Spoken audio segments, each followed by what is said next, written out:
Então, pessoal, existe, logicamente, que nesse meio aqui, que o nosso contribuinte ele poderá, claro, cometer algum crime, certo?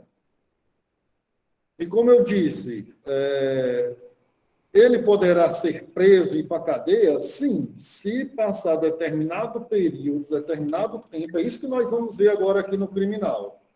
É isso que nós vamos ver. Se ele dormir no tempo, aí não tem jeito.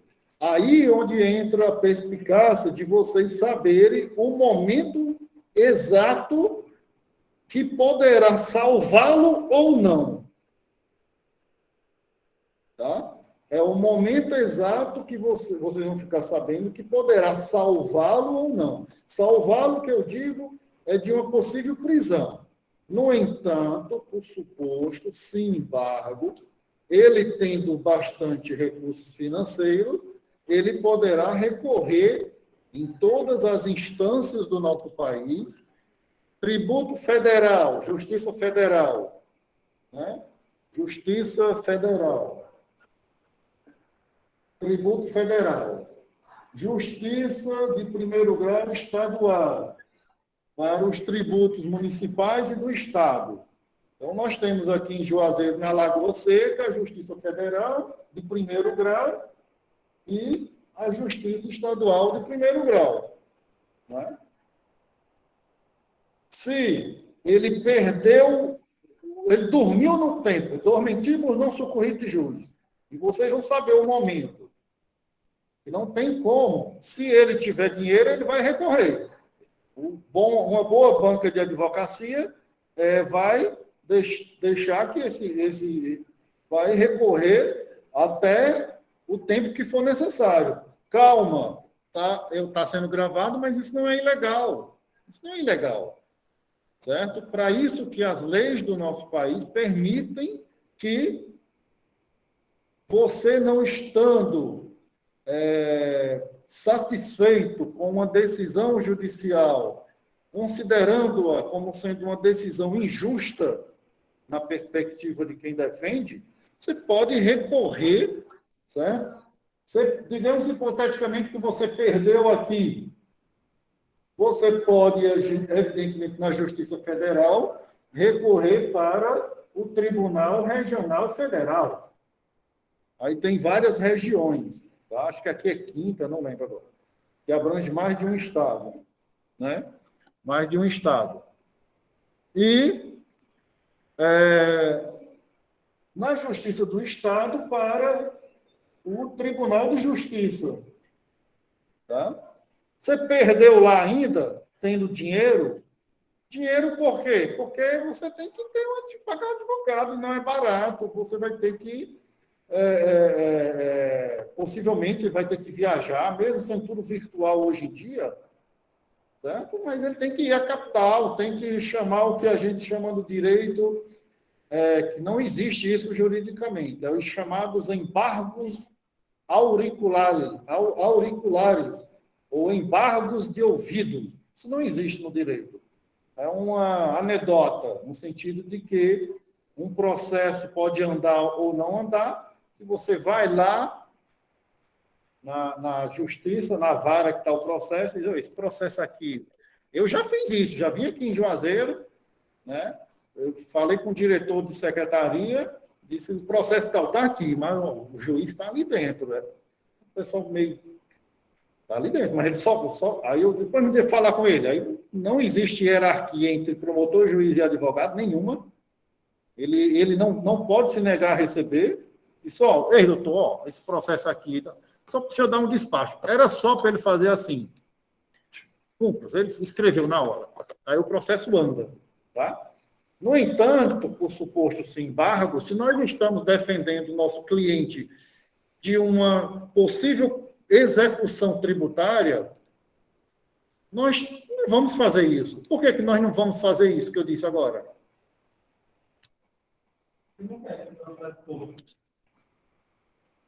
Que é isso, Alisson? Não é queira que no processo corra, não é isso, né? Mas é porque a gente não tem interesse que o processo vá para frente. Ele quer que chegue o prazo de prescrição de 5 anos. Né? E o Ministério Público que corre atrás. Ele não tem tempo. Entendeu? Mas se fosse uma recuperação de crédito, aí a gente ia. Entendeu? É diferente. Ó. Então, você recorre para o TRE, perdemos aqui, segundo grau, isso aqui. Ó. Nós podemos recorrer, aqui é conjunto, para o Superior Tribunal de Justiça. Superior Tribunal de Justiça. STJ. Isso em matéria infraconstitucional. Ou para o Supremo Tribunal Federal. Isso se for matéria constitucional. Como assim? Uma afronta a um princípio da Constituição. Quase tudo afronta. Se não deu certo aqui, a gente leva para cá. Tá? Aqui a gente chama, os chamados, vocês já ouviram falar, RESP, e aqui é os REST. Recurso especial e recurso extraordinário. Tá? Então, tudo isso é possível que a gente possa movimentar a máquina tributária, ou máquina judiciária, em prol do nosso cliente, o nosso contribuinte. Tá? E, logicamente, discutindo essa questão voltada para os crimes propriamente dito, é importante nós sabermos que existe o chamado crimes contra a administração pública, tá? E esses crimes contra a administração pública, eles são cometidos muitas das vezes por funcionários públicos. E uma das situações, por que eu trouxe isso aqui? Porque eu mostrei para vocês em uma das nossas aulas aí, exatamente sobre a possibilidade do agente do fisco divulgar informações sigilosas dos nossos contribuintes. Isso é crime. Ele comete um crime contra a administração pública, tá? E poderá sofrer as devidas punições. Isso está previsto na legislação e, logicamente, devemos ficar atentos. Por que devemos ficar atentos? Devemos ficar atentos porque é possível, inclusive, ações de indenizações contra o Estado. Né? Mas, dentre os vários crimes contra a ordem tributária, e nós vamos ver, e nós já vimos e vamos revê-los, logicamente, né? A gente mostrou exatamente essa questão de fazer a declaração falsa ou omitir declaração sobre rendas. Né? Isso aí é muito característico do imposto de renda. Né? Muito característico do imposto de renda. E isso está lá na Lei 8137/90 ou /93. Né? Também acaba cometendo crime essa questão dos recibos, né, pessoal? É obrigatório que profissionais de saúde emitam recibos ou notas fiscais dos valores exatos da prestação de serviço. Certo? Não entregar ou cobrar menos pelo serviço sem recibo é crime contra a ordem tributária. E tem uma reclusão aí de 2 a 5 anos, além de multa. Está lá no artigo 1º da Lei 8137/90. Tá? Olha só, crime de reclusão de 2 a 5 anos. Isso nós vamos ver também essa diferença na parte criminal. Tá? É possível que nós tenhamos também a possibilidade de extinção da pena, certo? Quando tem determinadas condições, é possível que ocorra a extinção dessa punibilidade, tá? Logicamente que a morte do agente é uma das principais, logicamente, vai fazer a extinção da punibilidade. Foi isso que eu requeri no processo de execução daquele meu cliente que faleceu, né? É possível ocorrer essa graça, anistia ou indulto. É possível que uma lei que beneficie o nosso cliente, ela retroaja para não puni-lo, tá? É importante que saibamos que nenhuma lei que venha prejudicar poderá retroagir para prejudicar, mas se uma lei beneficiar, vai voltar, retroagir para beneficiar, tá? É possível que ocorra prescrição, decadência ou perempção. Calma, calma, vou já falar sobre isso. E é possível que ocorra também a renúncia do direito de queixa ou perdão aceito, tá? Pessoal, a queixa, isso ocorre muito nos crimes de honra contra a honra, que na verdade há uma queixa criminal, e se houver o perdão da outra parte, né, se for aceito esse perdão, é possível que ocorra a extinção dessa punibilidade. E existem alguns casos aí de perdão judicial que também poderá levar à extinção da punibilidade. E uma outra que leva à extinção da punibilidade é se o nosso contribuinte reconhecer e pagar a dívida. Até determinado momento, haverá a extinção da pretensão punitiva do Estado para o crime. Também é possível essa situação. Tá? E aí eu trouxe aqui para vocês, e está lá também no Unileão Digital, certo? Essas diferenças aí entre graça, indulto e anistia, tá? Essa graça como sendo benefício concedido pelas autoridades, tem destinatário individual e depende de provocação, ou seja, tem que ser solicitado. O indulto também é um benefício concedido, mas só que esse indulto ele é coletivo, ou seja, a própria autoridade pode conceder esse perdão, tá? E essa anistia, ela é uma espécie, né, de ato legislativo que há perdão da pena propriamente dito, certo? Não considera o crime em si, né? Não considera o crime em si, certo? Você exclui a questão da pena, da penalidade, no entanto, os efeitos civis permanecem. Vocês lembram quando a gente falou da anistia que ocorre, que é possível ocorrer antes do lançamento do crédito tributário? São duas situações, isenção e anistia.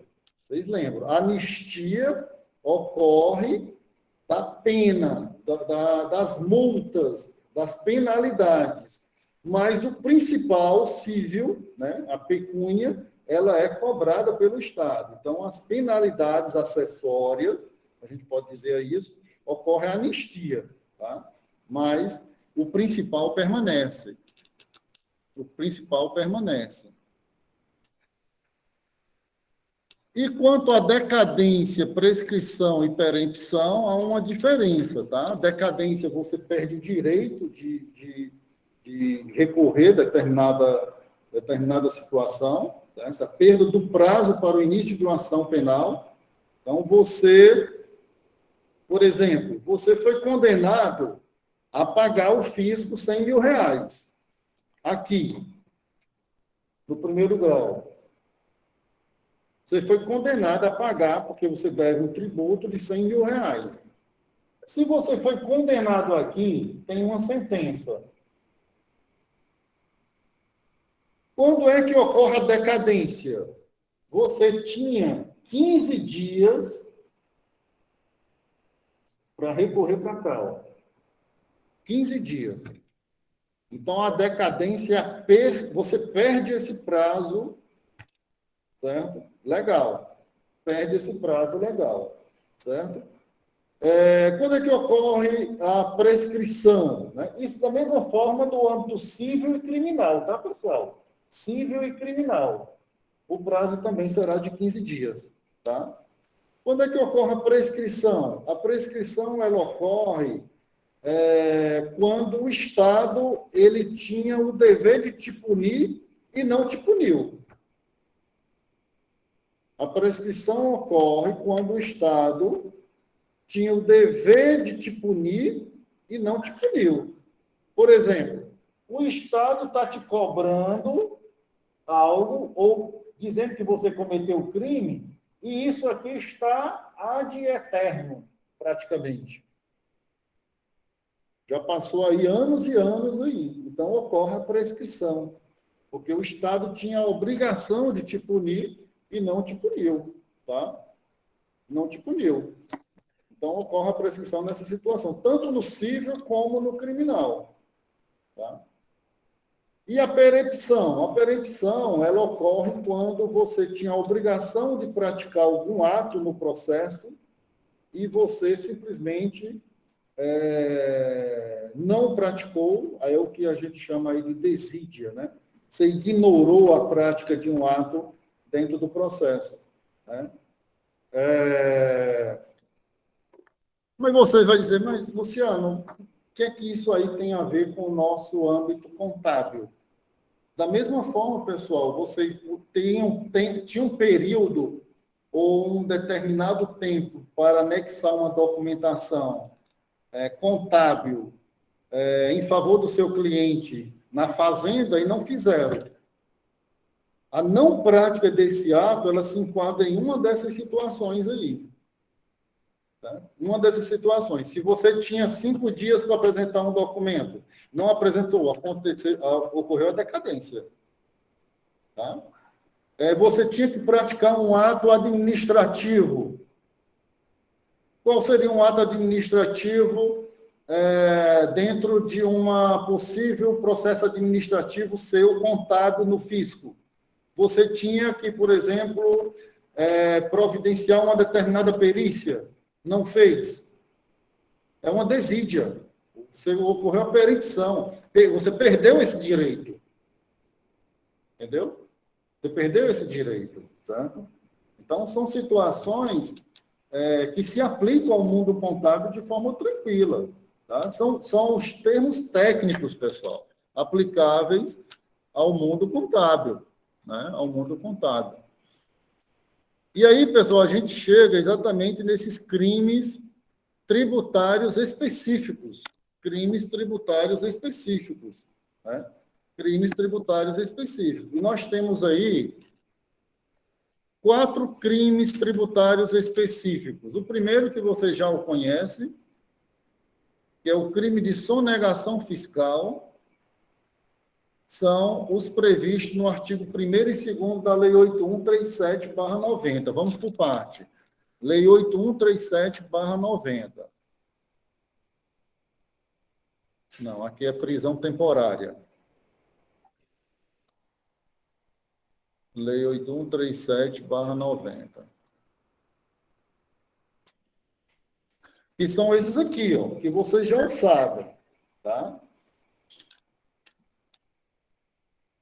Está lá no artigo 1º e 2º, os crimes contra a ordem tributária, nós já falamos nele, tá? Em todos eles. Já fiz essa leitura para vocês, não farei novamente, mas chamar a atenção para algo criminal tributário aqui, tá? Então, a prática de algum desses delitos aqui, certo?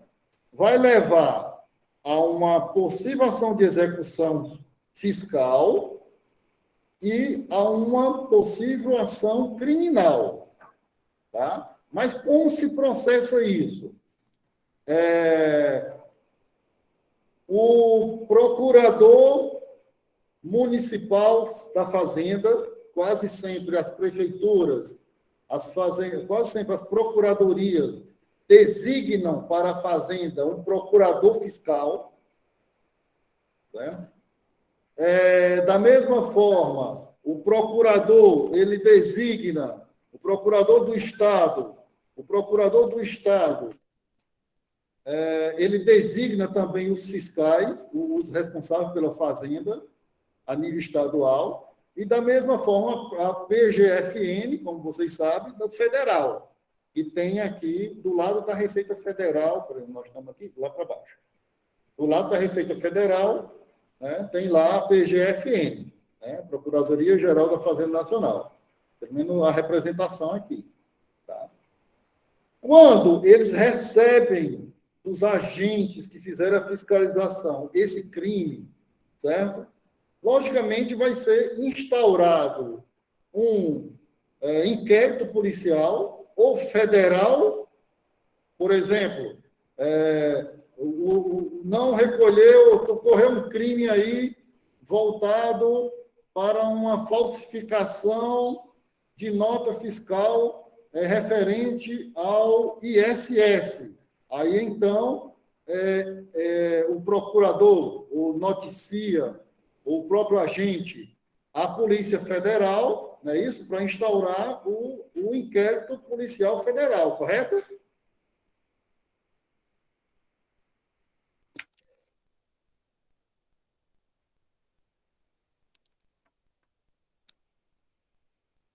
Vou repetir.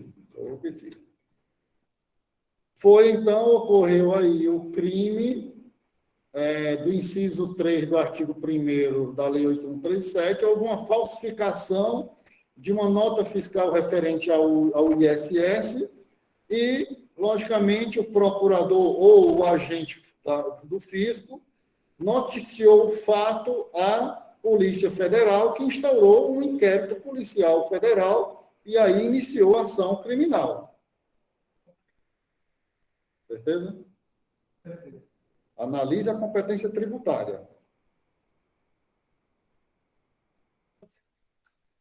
Não, analise a competência, inclusive, constitucional tributária. Alguém falou aqui? Deixa eu ver aqui. Não. Eu disse que ocorreu uma falsificação de nota fiscal do ISS. ISS, qual a competência tributária do ISS? É Polícia Federal? Não, pessoal. Não é. Polícia Federal é para tributo federal. Olha só como é só um detalhe. É só um detalhe. Simples, é só um detalhe. É só um detalhe. A competência tributária é o que pode levar a vir para a Justiça Federal ou para cá. É bem diferente. Pessoal, é muito importante que vocês e o pessoal de casa aí fiquem muito atentos para isso, né? A gente viu isso lá no começo, competência tributária. Os tributos da União, do Estado e do município. Justiça Federal é para os tributos federais. Justiça estadual e municipal é justiça e polícia civil, investigatória, acusatória, inquisitória, né? Porque a polícia, na verdade, ela é inquisitorial. Não existe legítima defesa na polícia, tá? Isso já é constitucional. Por quê? Porque ela é investigativa. Tá? Então, extremamente importante isso aí, tá, pessoal? Tendo ocorrido, evidentemente, um desses crimes aí, pessoal, a gente viu aí que a pena é uma pena de reclusão de 2 a 5 anos e multa. Presta atenção também nisso, tá? 2 a 5 anos e multa. Quando eu estiver falando daqui, é importante que eu já vou estar falando de alguns conteúdos lá na frente. Lá na frente, não. Que é desdobramento desse ponto. Aí, quando eu chegar lá nele, eu digo, pessoal, já falei nisso, para a gente não estar repetindo lá na frente. Tá? Veja bem, omitir informação ou prestar declaração falsa. Fraudar a fiscalização tributária. Falsificar ou alterar a nota fiscal. Emitir, elaborar documento falso ou inexato. Negar ou deixar de fornecer, quando é obrigatório, nota fiscal. Isso tudo, pessoal, tem uma pena criminal que poderá levar o nosso contribuinte para a cadeia, que é de reclusão de 2 a 5 anos e multa. 2 a 5 anos e multa. Tá? Extremamente importante. O que é uma pena de reclusão? Reclusão implica que, obrigatoriamente, se ele for condenado, quando transitar em julgado, a gente viu lá em estrutura de direito, trânsito em julgado é quando não tem mais recurso. Ele inicia a pena preso, na cadeia, no presídio. E essa pena é de 2 a 5 anos. Isso quer dizer que essa pena, quase sempre, os juízes condenam no máximo, ele não tem benefícios processuais. Como assim benefícios processuais? Luciano tem bons antecedentes, inclusive os mesmos requisitos, ou grande parte dos requisitos, para a decretação de uma prisão preventiva. Calma, está no nosso conteúdo, está aqui, vamos falar. Luciano tem bons antecedentes, ou seja, nunca foi processado, nunca foi preso, nunca cometeu nenhuma irregularidade. Luciano trabalha, Luciano tem residência, mora, tem o local fixo onde mora, tem uma boa conduta na sociedade. Se, hipoteticamente, essa pena fosse até 4 anos, não é o caso dessa. Essa pena não é uma pena boa, não. Se fosse até 4 anos, Luciano ia ter um benefício chamado suci processual e eu iria receber um benefício da justiça para ser suspenso esse meu processo por um período para verificar se eu realmente sou essa pessoa boa e só cometi um ato louco. Eu estou sendo bem popular, um ato insano. Depois de determinado período, aí seria extinta a minha punibilidade. Se fosse até 4 anos, só que aqui vai até 5. Não tenho esse benefício. Tá? Então, esse crime do artigo 1º, ele não é um crime bom. Ele não é um crime bom. Por quê? Porque ele poderá levar para a cadeia. Calma. Eu vou mostrar a exceção dele, que diz que se o contribuinte cometer algumas situações, praticar alguns atos, vai ser afastado dessa punição. Tá? Então, a pena de reclusão de 2 a 5 anos e multa. O artigo 2º, pessoal, ele eu diria, ameno. Ameno como assim? Mas é um crime. Ele diz o seguinte: fazer declaração falsa ou omitir declaração sobre renda, declaração do imposto de renda. Nós já vimos que tem que ter o dolo. Eu falei isso para vocês. Por exemplo, Luciano, já caí na malha fina, já caí. Tá? Já caí. Mas eu reconheci para o fisco. Não, eu errei. Olha só, eu esqueci uma renda aqui, e aqui está aqui reconhecendo, vou pagar o tributo. Se eu dissesse não, ele mandava instaurar o crime. Entendeu? Aí está, eu reconheci. Então, ó, fazer declaração falsa ou omitir declaração sobre renda, imposto de renda. Tá? Centenas e milhares de gente cai na malha fina. Tá? Eu acho que não vou nem emitir minha opinião, né? Porque quem faz coisa errada é que não cai, né? E quem faz as coisas certas e simplesmente esqueceu mesmo, é que é por isso que quando você tem várias rendas por aí, você pede aquela, como é que chama? Como eu tenho um certificado digital, né?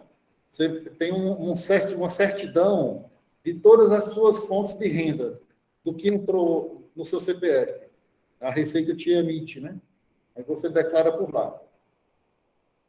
Deixar de recolher no prazo legal o valor de tributo ou de contribuição social, exigir pagar ou receber para si ou para outra contribuição e benefício, deixar de aplicar parcelas de incentivo fiscal, utilizar ou divulgar programa de processamento de dados, etc, etc, tal. Nós temos aqui, para esse artigo 2º, pessoal, uma pena de detenção de 6 meses a 2 anos. Como assim? Uma pena de detenção de 6 meses a 2 anos.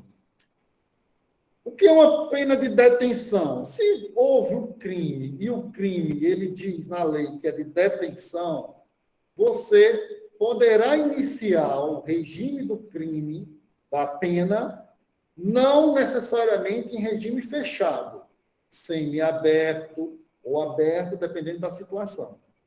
Então, a detenção ela leva a essa possibilidade. Não será recluso, poderá ser aberto ou não aberto. Tá? No entanto, esse artigo 2º, pessoal, presta atenção, ele diz que é uma pena de 6 a 2 anos. Aí nós temos um benefício. Como assim? Vou para os requisitos mesmo da prisão preventiva e do outro. Luciano é bons antecedentes, tem residência, blá, blá, blá, blá, blá, blá, blá, blá. Tá? Se a pena criminal é até 2 anos, aí nós vamos para o chamado princípio da especialidade. Como assim? Não se aplica o Código Penal. Aplica-se a uma lei específica que se chama a Lei dos Juizados Criminais, Lei 9099/95, se não me engano. Mas é 9099.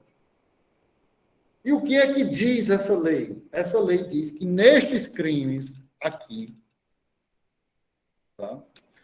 O nosso contribuinte, ele não vai ficar preso. Digamos que ele perdeu aqueles prazozinhos que eu vou mostrar para vocês, que ele podia ter reconhecido a dívida. Luciano, digo, não devo não vou fazer essa correção do imposto de renda, não. Mas aí perdi os prazos, processo criminal. Instaurou o processo criminal. Eu poderei ir para a cadeia? A possibilidade é mínima.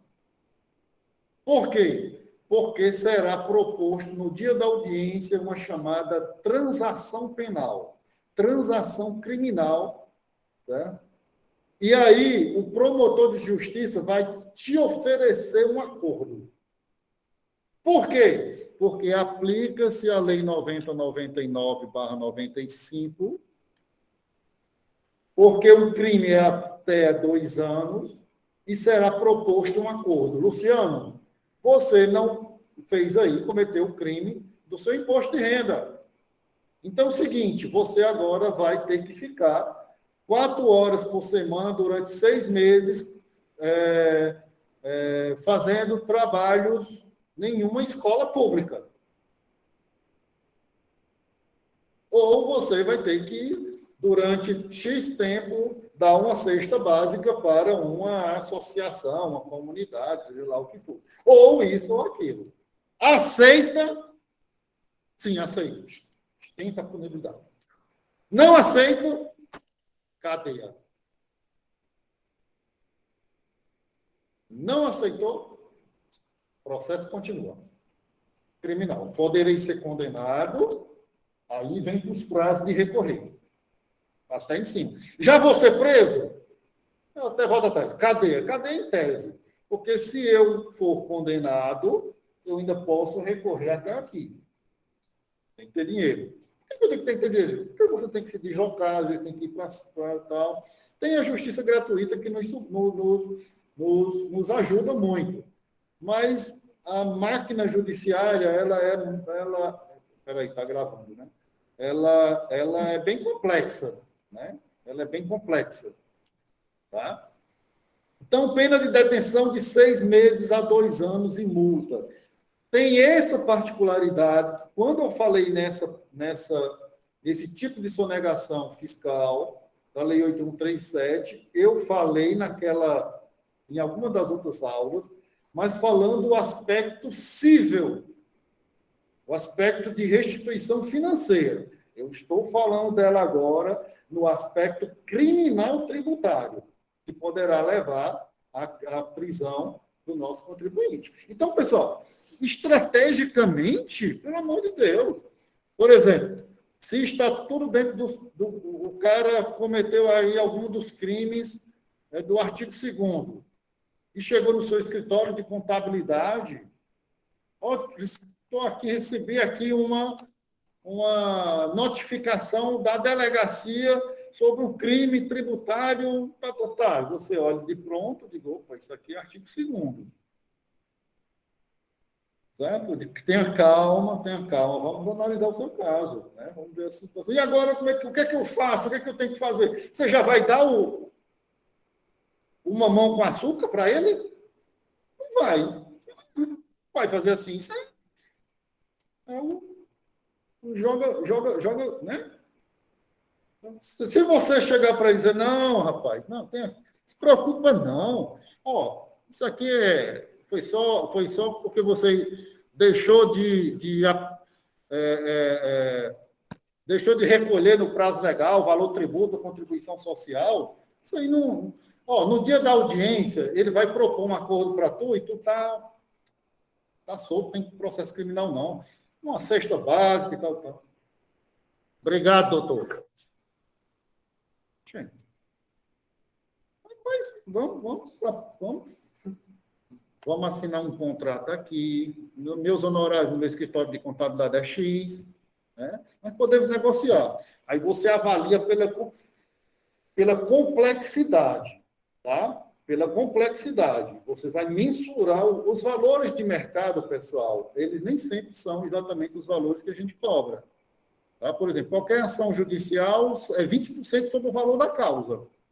Agora, pega, por exemplo, uma ação que discute patrimônio 20% em cima de tudo. Então, você mensura, você vai para o meio termo. Aqui é uma situação que pode ter, não vai ser complexa, entendeu? Você vai provar, vai demonstrar questões contábeis com seu jurídico, por isso que é importante que contabilidade jurídica, é importante que vocês tenham uma sociedade com um advogado, se não for uma sociedade exatamente de um gestor contábil. Quem é, pessoal? Ninguém. Tá, foi assim, foi. Quem foi que entrou, por favor, aí? Não, sério. Quem foi, pessoal? Eu acho que entrou e saiu, não foi? Mas não era, não, era não sei o quê. Não sei lá como era que nome era. É sério. É?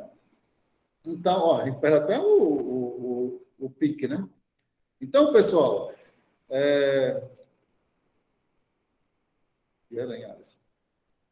escritório de pessoal, você não vai dando de graça assim, rapaz.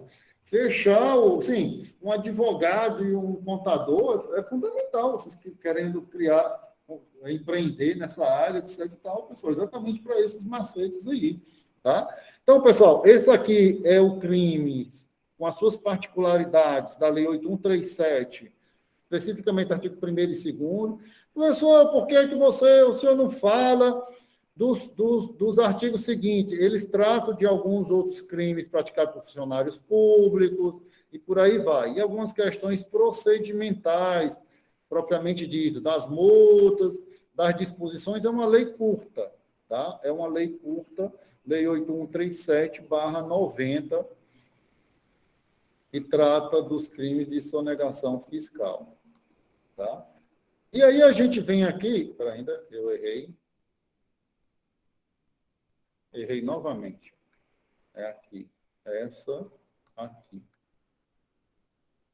Pronto. E aí, pessoal, a gente chega aqui no outro tipo de delito tributário de ordem criminal, que é a chamada apropriação indébita.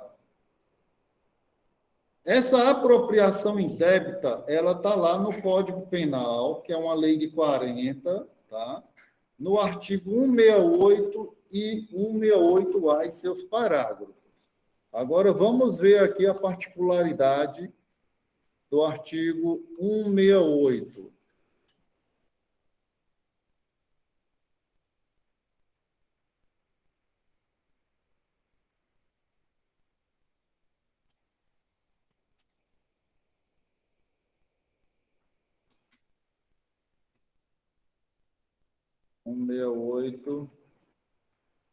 Era 168? Não.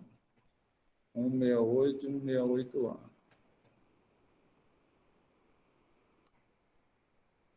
Acho que não era 168, não.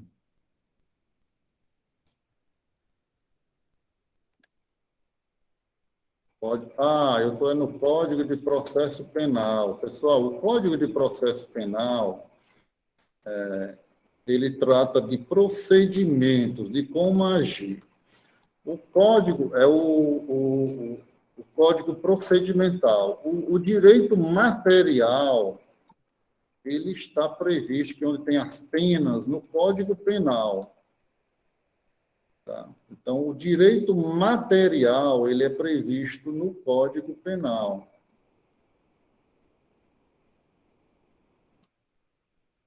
Eu tinha pego ali o Código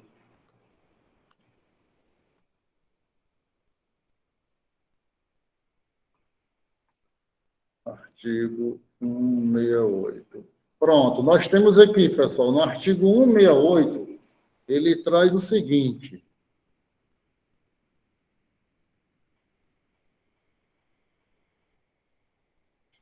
apropriação indébita, apropriar-se de coisa alheia, móvel, de que tem a posse ou a detenção.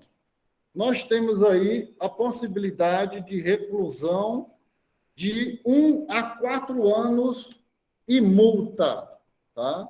E como é possível isso? Você pode caracterizar, por exemplo, numa possibilidade de mercadoria apreendida e ocorreu uma apropriação indébita de um bem móvel que não era seu. Em tese, aqueles carros que viram nas coisas, nós temos uma apropriação indébita quando as pessoas pegam um crime. Pode ocorrer do funcionário público cometer o crime, apropriação indébita. Tá? É possível. E essa pena é uma pena de reclusão, inicia preso, de 1 a 4 anos. 4 anos implica o quê?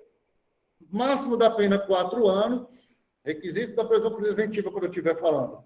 Luciano é bons antecedentes, tem emprego, tem local e tal, etc, etc e tal. Então, poderá ser aplicado a suspensão condicional do processo por determinado período, é como se fosse uma avaliação, e poderá ser extinta a punibilidade, e eu não vou ser preso, porque a pena máxima vai até 4 anos. Tá? Extremamente. Oi? Em quanto tempo se caracteriza a apropriação indébita? Como assim? Quanto tempo? No momento que você pega... No momento que pegou... Não, a apropriação é crime. É crime. Ah, você pode dizer, por exemplo, teve aí um caso... não, mas aí seria furto ou roubo, né? Não é o caso, né? Foi o caso de uma mulher, né, que pegou um miojo, vocês viram isso na mídia, né? Mas ali seria furto, né? Outro crime, né? Certo? Então, a partir do momento que você pegou para você... Na hora que você apropriou de uma coisa alheia, né? Logicamente que isso poderá caracterizar a apropriação indébita. Né? Por exemplo, às vezes não fica naquelas unidades fazendárias vários bens móveis, né? Mercadorias, etc. Então, se ocorrer isso ali, que estava sob sua guarda, uma apropriação indébita. Né? No momento que for provado, certo? E, olha, o parágrafo B diz que essa pena ela é aumentada, ou seja, 4 anos mais 1/3, se foi praticado, se essa mercadoria estava em depósito, se você era tutor, curador, às vezes você não é o curador de alguém, vocês já viram isso, né? O tutor de alguém, se você se apropriou de alguém, de alguma situação dessa, você, logicamente, só lembrando, tutor, aí salvo engano, tá? Tutor, quando você é tutor de um menor, curador de alguém idoso, alguém deficiente, né? O patrimônio é daquela pessoa. Se você dilapidou o patrimônio, é apropriação indébita e o crime é maior. E se for aumentado de 1/3, não tem o benefício da pena, tá? De você suspender o processo. E aí, pessoal, nós temos aqui a pena apropriação indébita previdenciária. Foi incluído o artigo 168-A, certo? Em 2000, que é a apropriação indébita previdenciária. O que é isso aí? O que é essa... recolhimento previdenciário, pelo que eu saiba, não é um tributo, não é isso?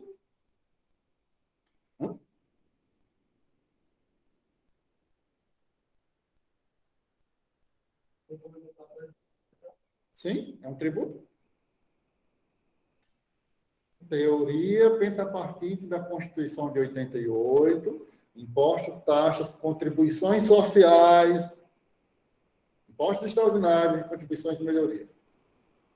Contribuições sociais depois da Constituição de 88, teoria pentapartite, é um tributo, contribuições sociais.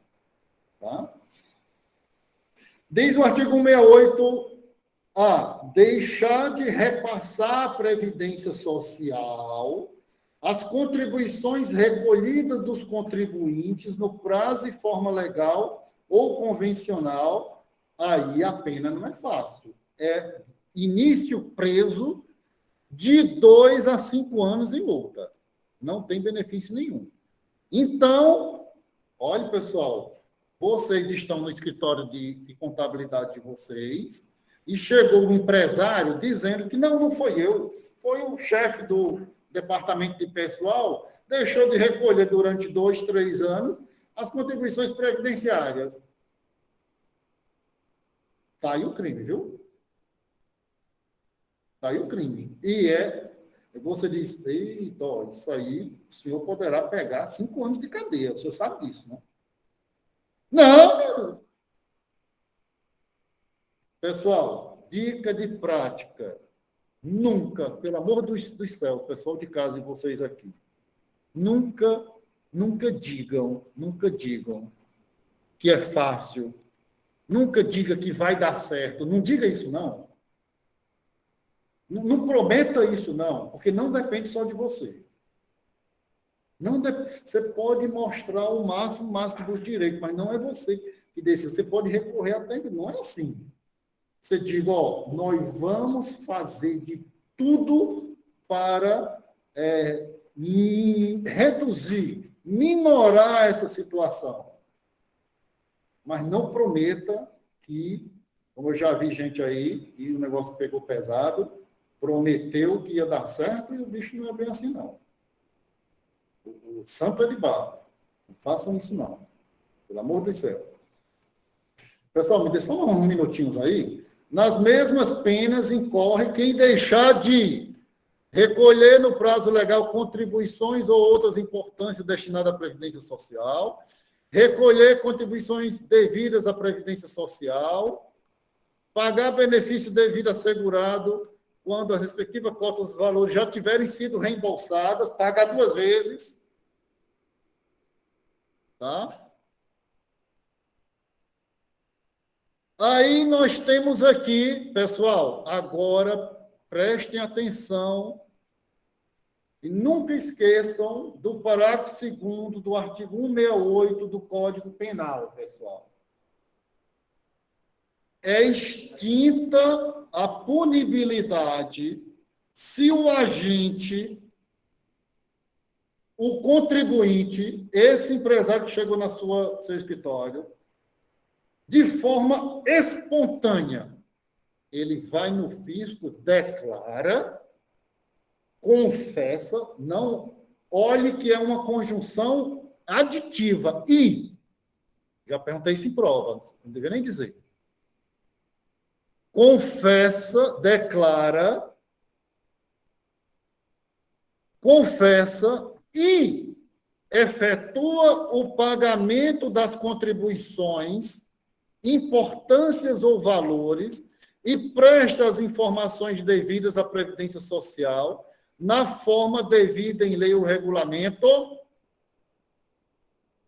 antes do início da ação fiscal. Opa. Pessoal, isso é extremamente importante para vocês. Olha só o que a gente está dizendo aqui. O empresário chegou no escritório de contabilidade de vocês e disse, meu doutor contador, meu doutor advogado, o diretor do departamento de pessoal passou aí 3 anos sem recolher a previdência. E agora? Rapaz, você pode pegar até 5 anos de cadeia, além de ter que pagar o fisco. Mas como foi? Que documento é esse aqui que você recebeu? Não, eu recebi aqui uma notificação da delegacia do inquérito criminal, investigatório, certo? E o fisco, aí você recebeu, deixa eu ver aqui. Sim, aqui está o inquérito, né? Uma notificação para você ir na delegacia depor, né? Isso, certo. Aí você vai e pergunta para ele. O senhor já foi notificado pelo fisco para pagar a parte civil financeira? Aqui é criminal. O senhor vai para ir na delegacia, prestar depoimento, que poderá te levar a 5 anos de cadeia. O senhor já recebeu a notificação do fisco para pagar esse tributo? Tem duas situações aí. Ele vai dizer, sim, está aqui. Notificação inicial. Houve a constituição do crédito tributário, que deve à Previdência, e você, empresário, foi notificado. Pessoal, isso é prática processual tributária, contador, advogado. Você recebeu. Beleza, já entendi. Vamos assinar o contrato. Toda a nossa equipe aqui, jurídica e contábil, vai lhe orientar e vai lhe acompanhar na delegacia.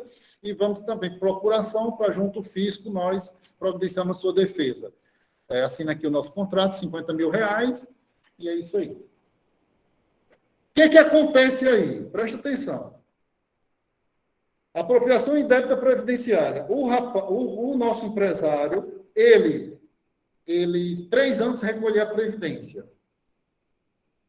Você já sabe que ele recebeu a notificação da delegacia criminal e recebeu só a notificação do fisco da constituição do crédito tributário. Se ele declarar, confessar e efetuar o pagamento das contribuições devidas, certo? Vai ser extinta o criminal.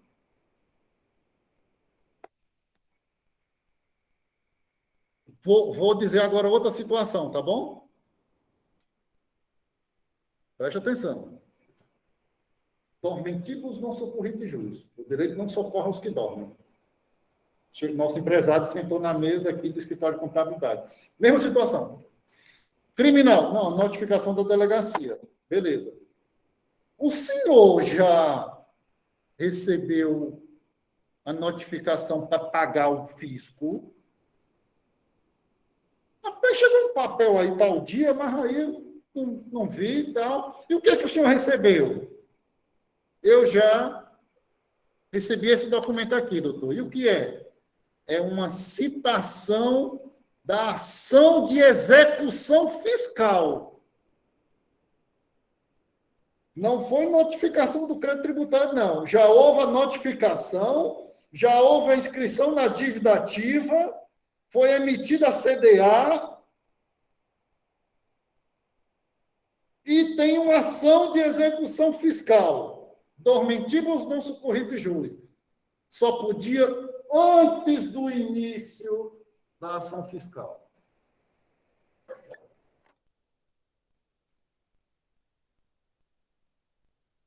Dormentivos não socorridos de juros. O direito não socorre os que dormem. Esse benefício, isso quer dizer que seu processo criminal vai para frente e tu pode ir para a cadeia, levar 5 anos de cadeia. Por isso que eu defendo, quando estou falando com os administradores, que eu dou aula lá, pessoal, mantenha um contador fixo na tua empresa. Mantenha um gestor jurídico. Mantenha um RH. Porque esse negócio de tira e traz, tira e bota, você perde o controle de tudo. E aí,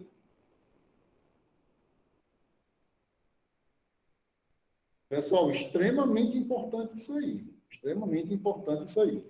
Certo? Então, é extinta a punibilidade, não só para esse caso.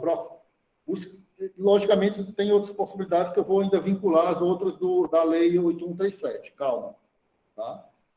Então, a apropriação indébita previdenciária vai ser extinta o crime se o contribuinte confessar, declarar e efetuar o pagamento junto ao órgão competente antes do início da ação fiscal. E aí, a ação fiscal, olha só como o nosso conteúdo tem uma sequência.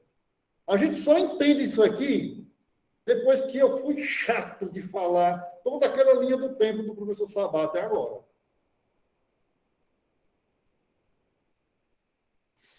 Ocorreu o lançamento, constituição definitiva do crédito tributário, inscrição na dívida ativa, CDA, certidão de dívida ativa, que é o documento para execução fiscal. O fisco, a Fazenda aí entrou com ação fiscal contra esse nosso empresário para recuperar os créditos previdenciários. E aí já não é mais antes do início da ação fiscal, porque a ação fiscal, depois que ele deu entrada na ação fiscal, na justiça, o juiz disse, recebo, cite-se. Quando disse cite-se, aí eu vou ser citado. Aí já iniciou a ação fiscal. Mas antes ainda dá certo. Por isso que eu digo, dormentivos não socorridos de juros. O direito não socorre aos que dormem. Se eu só terminar esse previdenciário, pessoal, para a gente encerrar, que aí a gente continua na supressão de escrituração em livro no outro e o seguinte. Parágrafo 3º. É facultado ao juiz deixar de aplicar a pena ou aplicar somente a de multa se o agente for primário de bons antecedentes, desde que ele ainda pode ter uma escapatória. Ele ainda pode ter uma escapatória. Ele iniciou a ação fiscal, mas o juiz ainda poderá deixar de aplicar a pena a ele e não meter na cadeia, não levá-lo à cadeia. É uma faculdade. O juiz não é obrigatório, não é uma norma cogente, obrigatória. O juiz poderá não aplicar a pena se esse nosso empresário tenha promovido após a ação fiscal,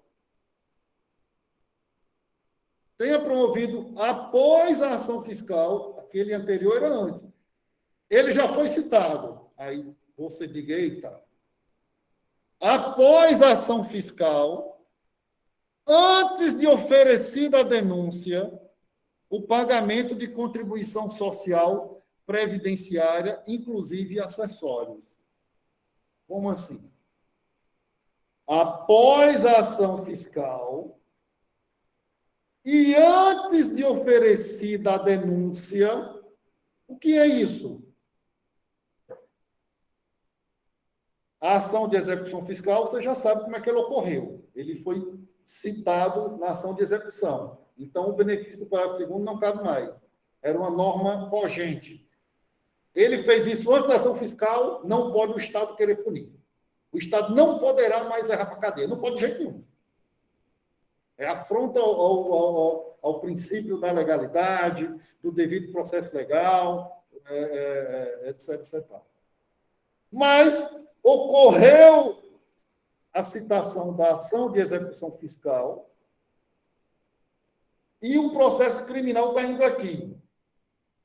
Se o inquérito encerrou e o promotor denunciou, a denúncia, quem denuncia no criminal? O promotor de justiça. Só que nesse meio aqui, olha só, o nosso cliente aqui, eita, tu tem a notificação, tu vai para a delegacia, né? Eita, mas tu já está sofrendo ação de execução fiscal. Vamos fazer o seguinte, vamos logo para o fisco, depois de assinar nosso contrato, né? Vamos logo para o fisco, para tu reconhecer e pagar logo essa dívida aí. Vamos guardar aqui na manga. Aí vai o inquérito civil, criminal, aí o promotor vai e denuncia a justiça para ele ir para a cadeia. Aí a gente entra com uma defesa pedindo que o juiz, pela faculdade que lhe compete no parágrafo 3º do artigo 168-A, não aplique a pena. Por quê? Porque, mesmo depois da ação de execução e antes da denúncia do promotor, ele pagou. Ele pagou nesse meio. Nesse meio, ele pagou. Então, ele tinha boa vontade. Aí pede, senhor juiz, que extingua a punibilidade, porque ele pagou nesse período. Mas o juiz tem uma faculdade, ele não é obrigado. O parágrafo primeiro, segundo, ele é obrigado. O terceiro não é obrigado. Ele poderá não aplicar a pena. Tá? E o inciso 2, pessoal, vou só encerrando, peraí. E o inciso 2 diz que quando é que o juiz também poderá não aplicar a pena? Quando o valor das contribuições devidas, inclusive acessórios, seja igual ou inferior àquele estabelecido pela Previdência Social administrativamente, como sendo o mínimo para o ajuizamento de suas execuções. Existe um normativo da Fazenda, por exemplo, eu tenho um crédito tributário de, acho que uns R$ 2.000 contra a Fazenda Federal, de um processo que eu ganhei de um cliente meu, eu tinha uns honorários e o juiz condenou os honorários contra a Fazenda Pública, lógico, é redundante, tá? Contra a Fazenda, e aí ele então se intimou a Fazenda para se manifestar. Aí a Fazenda foi e respondeu o seguinte: há uma instrução normativa da Fazenda que nas ações até, acho que é R$ 15.000, o fisco federal não recorre, ele paga. Então, se tiver incluído no limite, até o mínimo, para o ajuizamento das ações fiscais, certo? Então, o juiz poderá não aplicar a pena. Mas uma contribuição previdenciária dessa de 3 anos, no nosso exemplo, não iria dar menos de R$ 15.000, não tem perigo disso. Só o engano, são R$ 15.000, alguma coisa assim. Tá? Então, tem essas situações. A faculdade prevista no parágrafo 3º, que é essa do juiz, não se aplica aos casos de parcelamento de contribuições cujo valor e acessórios sejam superiores a essa situação que eu falei para vocês. A essa situação que eu falei para vocês. Então, pessoal, sobre a apropriação indébita previdenciária, estou encerrando. A apropriação indébita previdenciária tem essa particularidade. Eu sei. É bem detalhoso, né? É bem detalhoso, tá? Podemos depois tirar algum horário extra para a gente discutir novamente outros casos. Tá? Podem dar uma olhada no vídeo. Tá? Eu acho que eu tentei ser com um exemplo bem didático, exemplificativo, mas é bem complexo mesmo. Agora, é importante, pessoal, para vocês saberem como se portar com seu cliente numa situação bastante temerária para ele. Uma orientação errada. Qual é uma orientação errada? Aí entra a questão da ética do contador, possíveis danos que causa ao cliente e o advogado também. Por exemplo, nessa situação, se você não é sabedor que, mesmo ele tendo perdido o privilégio do parágrafo 2º, de ser antes da ação de execução fiscal, mas você sabendo que depois da ação fiscal e antes da denúncia, se ele for lá e pagar, aí você pergunta, você tem como pagar? Eu tenho como pagar. Não pague não, nós vamos ganhar isso aí. Ixi! O cara, além de ter que pagar a pecúnia, ainda pode ir para a cadeia. Ele pode dizer, eu fui mal orientado. E aí? Indenização por danos morais, cara, se ele provar isso. Entendeu? Indenização, é possível isso. É possível. Tá? Agora, pessoal, essa prática processual tributária é com o tempo, né? Logicamente que a gente vai pegando essas minúcias aí. Ok, pessoal? Uma pergunta? Eu sei que tem muitas, né? Eu sei que tem muitas, né? Mas é importante vocês fazerem verificarem novamente a aula gravada, né? Pegando a legislação, vai no 168A e vê essas particularidades aí, né? Eu sei, pessoal. Como diz algumas pessoas, né? Tem que gostar um pouquinho, né, não, Marcos Pablo? Denúncia ser feita, no caso do último caso. Não, denúncia, uma denúncia criminal? É isso. Não, tem os prazos, o delegado tem prazo para encerrar o inquérito, 30 dias, às vezes ele pede a prorrogação por mais 30, depois de instaurado, tá? E aí ele tem que remeter para a justiça, e aí o promotor, ele tem um prazo também, mas o prazo dele, da lei, ele pode extrapolar, porque como ele tem uma alta carga de trabalho e outros processos, então ele pode justificar. Tem, mas tudo tem prazo, só que ocorre esses benefícios dos órgãos públicos, entende? Pessoal, é isso aí.